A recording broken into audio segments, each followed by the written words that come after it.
Right this way.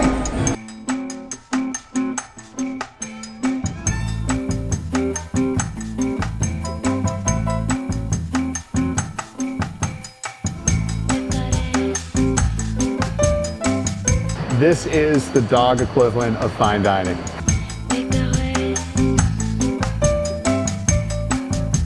I'm Jeff Haskell. I'm the culinary director at the Wilson on 27th Street in New York City. We developed a dog menu because we felt like a lot of our guests wanted to bring their best friends to lunch and dinner with them, and we wanted to create that experience for the pups. The Wilson is a new American restaurant. We feature bold seasonal flavors. So we were just getting requests for food for dogs, so we decided that we should develop a dedicated menu for dogs. Right this way. And I cook for my dog a lot at home, so it's the test kitchen, if you will, so everything is Stella approved.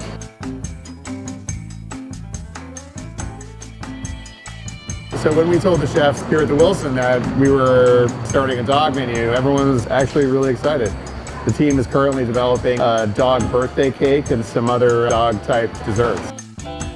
So we have a grilled chicken breast, salmon fillet, we have a ribeye steak, and then we have a couple of dessert options, berries, and sliced apples and carrots. The hottest seller would probably be a tie between the chicken breast and the salmon. So this is human food that we have established procedures for to protect the dogs. No garlic, no onions, very little seasoning, only salt. So we're very careful. We actually have a special allergy protocol that we follow for dogs. The ingredients that we're using are all very fresh, full of nourishment for the dogs. Very healthy choices. So there's a charitable component to the menu. Every month we donate a portion of the proceeds to a different charity. It's nice being able to go home, get changed, and not have to just instantly leave your dog behind. You can take your dog out to dinner with you.